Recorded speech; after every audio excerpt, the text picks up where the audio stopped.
छत्तीसगढ़ के एक सुदूर गांव बरवाटोली में हर दिन सूरज वैसे ही उगता था जैसे वर्षों से उगता आ रहा था। खेतों में बैलों की जोड़ी, कुएं पर पानी खींचती महिलाएं और गांव के चौपाल पर बतियाते बुजुर्गों की टोली, ये सब गांव की रोजमर्रा की जिंदगी का हिस्सा था। लेकिन इसी गांव में था एक आदमी, धर्मू साहू, जिसकी आंखों में हर वक्त बस चमकती हुई एक ही चीज थी, लालच। धर्मू साहू गांव का सबसे अमीर किसान था। उसके पास 30 एकड़ जमीन, 2 ट्रैक्टर और एक बड़ा पक्का घर था। लेकिन उसे संतोष नहीं था। हर बार जब वो किसी गरीब किसान को मेहनत करते देखता तो उसका मन और भी ज्यादा लालच से भर उठता। अगर मैं और जमीन खरीद लूं तो पूरे गांव पर मेरा राज होगा, वो सोचता। गांव में अक्सर कोई न कोई जमीन बेचता रहता था।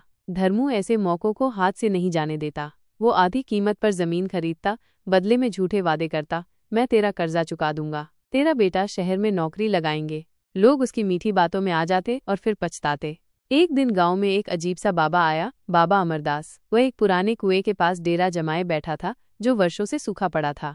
बाबा ने गांव वालों से कहा, यह कुआं चमत्कारी है। अगर कोई सच्चे मन से इसमें सिक्का डाले और अपने दिल की मुराद मांगे तो वो पूरी होती है।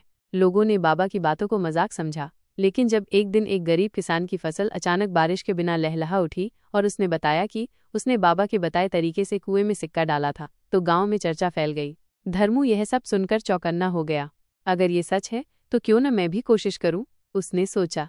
धर्मू रात के अंधेरे में उस सूखे कुएं के पास पहुंचा।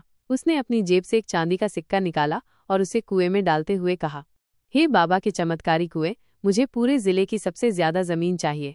अगले ही दिन धर्मू को पता चला कि पड़ोस के गांव के कई किसान भारी कर्ज में डूबे हैं और अपनी जमीन बेचने को तैयार हैं। धर्मू ने बिना देर किए वो जमीन खरीद ली। उसका मन विश्वास से भर गया।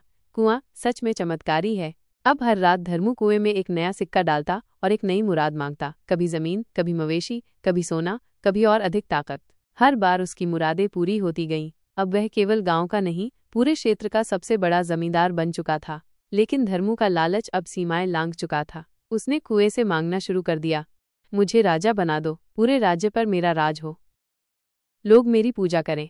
एक रात वो कुएं के पास पहुंचा, अपने साथ सोने का सबसे बड़ा सिक्का लेकर। उसने कुएं में झुककर कहा, हे चमत्कारी कुएं, मुझे अमर बना दो, हमेशा के लिए राजा बना दो। जैसे ही उसने सिक्का कुएं में फेंका, अचानक धरती कांपने लगी। कुएं से काली धुआं निकलने लगी। बाबा अमरदास वहां आ गए। उनके चेहरे पर गंभीरता थी।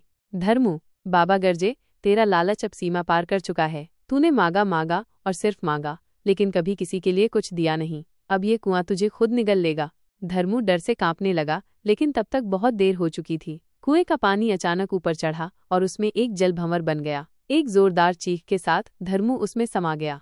अगली सुबह गांव वालों ने देखा कि कुआं अब फिर से सूखा था। बाबा अमरदास वहां नहीं थे, लेकिन कुएं की दीवार पर लाल रंग में लिखा था, लालच अंत का द्वार है। धर्मू कभी नहीं लौटा। उसकी जमीन, उसकी दौलत सब सरकारी जब्त में चली गई, लेकिन उसकी कहानी गांव-गांव में फैल गई। अब हर साल उस कुएं के पास गांव के बच्चे इकट्ठा होते हैं और बड़े बुजुर्ग उन्हें धर्मू की कहानी सुनाते हैं ताकि कोई और उस अंधे कुएं में न समा जाए। उपसंहार: लालच एक ऐसा जहर है जो धीरे धीरे इंसान की आत्मा को निगल जाता है। संतोष जहां शांति लाता है, वहीं लालच विनाश की ओर ले जाता है। धर्मू साहू की कहानी सिर्फ एक गांव की नहीं, बल्कि हर उस इंसान की कहानी है जो थोड़ा और की चाह में सब कुछ खो बैठता है। आशा है कि यह कहानी आपको पसंद आई होगी। कहानी पसंद आई तो लाइक, शेयर और वीडियो पर कमेंट करें। और भी वीडियो देखने के लिए चैनल को सब्सक्राइब करें।